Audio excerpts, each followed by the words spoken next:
Maqaa Abbaa, kan Ilmaa, kan Hafuura Qulqulluu, Waaqa tokkotti ni amannaa. Ameen. Kabajamtootaa fi jaalatamtoota maatiiwwan Waaqayyoo, Waaqayyoon kan jaallattan, Waaqayyos kan isin jaallatu hundumti keessan hordoftoonni chaayinaalii Dhangaa Lubbuu bakkaa fi lafa jirtanitti nageenyi fi jaalalli Waaqayyo isiniif haa baay'atu. Akkam jirtu? Galanni ulfinni Waaqayyoodhaaf haa ta'u. Ani nagaa kooti. Guyyaa har'aa kana viidiyoo kana keessatti kan walitiin barannu እግዚኦ ማርና ክርስቶስ እግዚኦ ማርና ክርስቶስ እግዚኦ ማርና ክርስቶስ በእንተ ማርና ክርስቶስ ከንጀኑ ዮክንሞ ያ ክርስቶስ ኑ ፈይሲ ያ ክርስቶስ ኑ ፈይሲ ሃደ ከዱርቦ ማረሚዳፍ ጀዲ ኑ ፈይሲ ጀኔ የሮ ኩደለማ ለማ ጀቹዳ ከደና ጥሙረረት ጀቹዳ አቦቲን ጋፋ ሂከመኑፍ ከነኒ ጀና ከነ ማሊዳፍ ጀና ኤሳስ ሞ ጀልቀምና ገረሚት ጀዳማ ካንጀዱ walitiin ilaalaa jechuudha. Gara hiika barnoota kanaatti toon darbin dursa ergaa tokko isinii qooda. Kitaaba haaraa dhaloota hidhamee fi furmaata isaa jedhudha jechuudha. Kitaaba haaraa dhaloota hidhamee fi furmaata isaa jedhu waan baay'eedhaaf kan isin fayyadudha jechuudha. Kitaaba kanaan Ibraahiim argattu jechuudha. Waggaa 5 oliif kan itti dadhabamee barreeffame kitaaba dhaloota kanaaf furmaata ta'uu danda'udha jechuudha. Maaliif hidhamne, eessatti hidhamne, eenyutu nu hidhe kanneen jedhan mata duree isaa irraatti akkuma argitan dhaloota hidhamee fi furmaata isaa jedha. Dhaloonni maalidhaan hidhame, yoom hidhame, eessatti hidhame, maaliif hidhame, eenyutu hidhe kan jedhuu fi furmaata isaa tokko lama jedhee kitaaba lafa kaa'udha jechuudha. Kitaaba kanaan biraa argachuu hin dandeessanii hiriyoota keessaniif, firoota keessaniif, maatii keessaniif bituudhaan akka kennaatti kitaaba kana kennuu fi ni dandeessanii isiniin jechuun barbaada. Bakki kennaatti kennitanillee isiniif qophaa'eetu jira. Kitaabni kun gatiin isaa birrii 600dha. Lakkoofsa bilbilaa duwwaa 9 12 76 87 51 imoodhaan waasaappiin telegiraamiidhaan kallattiidhaanis warri biyya jirtan bilbiltanii haala ittiin fudhattan haala mijeeffattanii isin biraan ga'uu ni dandeenyaan isin jechuu barbaada.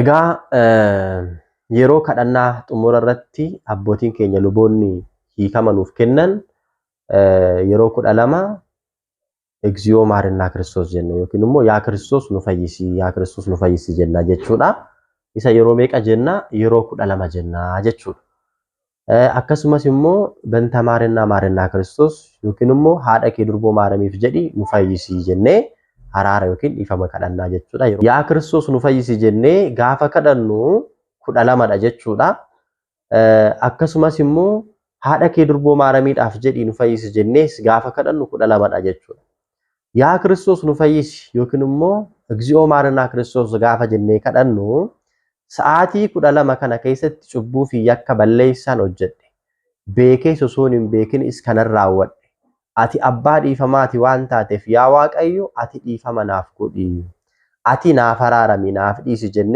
ከደቹ ኬኛ አገርሲሳ ጀቹ በንተ ማርና ክርስቶስ ሃደኬ ማረሚ ዳፍ ጀዲ ኑ ፈይሲ ጀኔሞ ጋፈ ከደኑ አልከን ሰዓቲ ኩዳለማ ሰነቲ ቤኬ ሶሶኒን ቤኪንስ ከነራወደ ያ ዋቀዩ አቲ ሃደኬ ዱርቦ ማረሚ ዳፍ ጀዲቲ ዲፈመናፍ ጎዲናቲ አራራሚ ጀኔ ከደቹ ኬኛ አገርሲሳ ጀቹ ወሉማ ገለት ኩዳለማ ፊ ኩዳለማ ሜቀታ ድግደሚ አፉርታ ጀቹ ኩዳለማ ጋፈተው አቦቲን ኬኛ ፈኬኛ ዱከቦታ ኩዳለማን አዱኛ ከነ ጉቱ ወንጌላን ሚኤሰኒ ለለበኒ ነሞን ገረዋቀዮ ተከደቢኒ ታሲሰኒ ትስጀደኒ ኒዱበቱ ደበለታን ድግደሚ አፉር ጋፈተውሞ ሉቦተ ድግደሚ አርፈን ሰሚ ወረቴሶ ኢሳ ፉልድረቲ ቁልቁሉ ጀዳኒ ኢጣና አርሰኒ ኢሳ ገለቴፈተኒ ፊ አራራፍ ኢፈመሳቲ ፉለሳ ዳበተኒፍ ጀዲኑፍ ዲስሌ ጀዳማ ጀዶ አቦቲን ኬኛቹ ቶሌጋ ኤርገ ከነታኤ እግዚኦ ማርና ክርስቶስ ከንጀዱ ዮኪንሞ ያ ክርስቶስ ኑ ዲስ ጀኔ ጋፋ ከዳኑ ቁባ ኬኛ ኤሰራ ጀልቀምና አሲያሲ ወል ጀልቀምናው አሲያሲ ገዲ ጀልቀምናው አሲ ጀልቀባሞ አሲ ገዲ ጀልቀባማ ከንጀዱ ይጋ namoota tokkotti gaafii waan ta'uuf jechuudha eessa akka jalqabamuu fi maaliif akka jedhamus immoo amma mooliin laallaa jechuudha. Egaa kun walumaa galatti Kiristoosiin lallabuu keenya jechuudha. Quboonni keenya kun Kiristoosiin lallabuu jechuudha. Kana gaafa jennu yaa Kiristoos nuuf dhiisi gaafa jennu as quba keenya kanarraa jalqabnaa jechuudha asirraa. Yaa Kiristoos nuuf dhiisi, yaa Kiristoos nu fayyisi, yaa Kiristoos nu fayyisi, yaa Kiristoos nu fayyisi, yaa Kiristoos nu fayyisi, yaa Kiristoos nu fayyisi, yaa Kiristoos nu fayyisi, yaa Kiristoos nu fayyisi, yaa Kiristoos nu fayyisi. yaa Kiristoos nu fayyisi, yaa Kiristoos nu fayyisi, yaa Kiristoos nu fayyisi jennee akkanatti xumurraa jechuudha. Maaliif akkasitti xumurraa? Hiikaa maalii qabaa kan jedhuuf immoo asii jalqabuun keenya jalqaba irratti Waaqayyo gooftaan keenya Iyesuus Kiristoos qaama sadan keessaa tokko kan ta'e ilma namaa fayyisuudhaaf jecha samii irraatii bu'ee gadameessa haadha keenya durboo Maariyaamii keessa bulee addunyaa kanarratti dhalatee hojii fayyisuu isaa addunyaa kanarratti raawwate. Ni barsiisee, dhukkubsattoota fayyisee, warra hidhamanii rakkoo fi dhiphina keessa jiran hidhaa cubbuutiin, hidhaa hafuura hamaatiin rakkatanii jiran ni fayyisee. Ijji isaanii jaamaa kan ta'e kan akka Bartilimi'oos fa'aa ancufa isaa lafatti tufee biyyicha laaffisee bakka ija isaatti isaaf dibee deemii bishaan Silmoonitti dhiqadhu koottu jedhee fayyina isaaf kenne. Kan akka Matsaaguu fa'aa waggaa 38 guutuu siree isaarra ciisee kan ture fayyina isaaf kenne jechuudha. Hojii fayyinaa lafa kanarratti raawwachuudhaaf jecha samii irraatii bu'ee addunyaa kanarratti gadameessa durboo Maariyaamii keessa bulee dhalatee hojii fayyina isaa raawwachaa ture jechuudha. Erga raawwatee hoo addunyaa kanarratti ilma namaadhaaf jedhee Addaamii fi Hiwaanii fi ijoollee Addaamii fi Hiwaanii hunduma keenya ilmaan namaadhaaf jedhee ni du'e. Du'ee gara boollaatti ni bu'ee ilkee du'aas cabsee du'a moo'ee ni ka'e. Isaan booddee immoo gara samiitti ol bahe.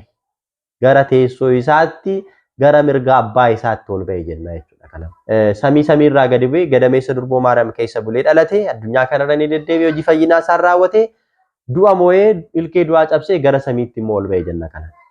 Gara samiitti immoo ol bahe mirga abbaa isaas taa'e. Gaafa kam? Gaafa guyyaa 40ffaa. Gara samiitti ol bahee jenna jechuudha. Isaan booddee ammas immoo lammaffaa deebi'ee ni dhufaa jenna kanaan. Warra du'anii fi jiraattota irratti murteessuudhaaf lammaffaa deebi'ee ni dhufaa jennaan kanaan. Yaa Kiristoos nu dhiisi, yaa Kiristoos nu fayyisi, yaa Kiristoos nu fayyisi, yaa Kiristoos nu fayyisi, yaa Kiristoos nu fayyisi jennee gaafa gadi dhufnu immoo ammas lammaffaa deebi'ee ni dhufaa. Maaliif dhufa? Warra jiranii fi du'oota irratti murteessuudhaaf ni dhufaa jenna. Wangeela Maatiyos boqonnaa 25 irraa kaastanii gaafa dubbistan jechuudha. Warra cubbamootaa re'ootaatti fakkeessee karaa bitaa, warra qulqullootaa immoo hoolotatti fakkeessee karaa mirga isaa hin dhaabaa. Warra du'anii fi jiraattota irratti murteessuudhaaf hin dhufa jechuun warra cubbuu hojjetanii yakka raawwatanii du'anii gara si'oolitti warra bu'an warra re'ootatti fakkeeffamanitti murteessuudhaaf. Warra jiraataniif jechuun immoo Kiristoos faana jireenya isaanii hunduma bara baraan itti fufanii hanga xumura du'a isaanii addunyaa kanarraa deemanitti Waaqayyoon galateeffachaa, Waaqayyoon faarfachaa, Waaqayyoof bitamaa hojii gaarii raawwachaa warra turanii warra mirga isaa gara qulqullootaatti ramadamaniif murteessuudhaaf ni dhufa jechuudha. Akkuma Wangeela Maatiyos boqonnaa 25 lakkoofsa 32 irraa kaatanii gaafa dubbistanii Egaati qulqullootaan samii fi lafti kun osoo isiniif hin uumamin bakka isinii qophaa'e gara iddoo qulqulluu sanaatti galaa isaan ni jedha akkuma jedhe sana. Warra cubbamoota immoo samii fi lafti kun osoo hin uumamin dursa kan isinii qophaa'e gara ibidda bara baraatti galaa ani isin hin beeku isaan jedha jedhee murtii kennuudhaaf ni dhufa akkuma jedhe sana murtii kennuudhaaf ni dhufa. Warra du'anii fi jiraattota irratti murteessuudhaaf ni dhufa jennee lallabna jechuudha. Isaan booddee immoo asii ol baana jechuudha. Yaa Kiristoos nu fayyisi, yaa Kiristoos nu fayyisi, yaa Kiristoos nu fayyisi jennee ol baanee sitti xumurra jechuudha. Maaliif immoo asii ol deebina kan jedhuuf Kiristoos warra du'anii fi jiraattota irratti murteessee asitti nafu. Eessatti deebi'ee gara teessoo isaatti ammallee ol deebi'a. Qulqulloota gara mirga isaatti, cubbamoota gara bitaa isaatti erga murtii isaaniif kenneen booddee gara mirga abbaa isaa gara teessoo isaa jalqabaatti ol deebi'a. Galataan ergamootaan faarfamaa galateeffamaa gara samiitti ol deebi'a jennee lallabna. Ittaansuudhaan immoo kanaadha keenya durboo Maariyaam asiitii jalqabnaa jechuudha asii gadi.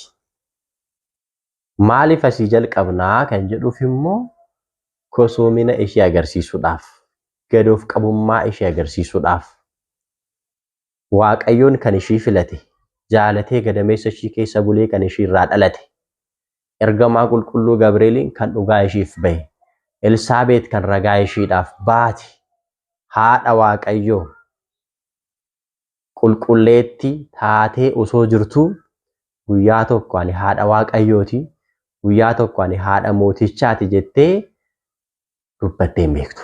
Inumaatu gadoof qabummaa ishee agarsiisuudhaaf jecha sareen illee gaafa dheebottee bishaan barbaaddutti dubartoonni warri kaan immoo hari'anitti kosoomina ishee agarsiisuuf gadoof qabummaa ishee agarsiisuudhaaf jecha caammaa yookiin kophee isheetti bishaan waraabdee sareellee bishaan obaaftee kan dheebuu baafte gara laafetti haadha nama hundumaa haadha gooftaa taateetoo jirtu kosoomina ishiin uumama qabdu jaalala ishiin uumamaaf qabdu agarsiisuudhaaf jecha asii jalqabna.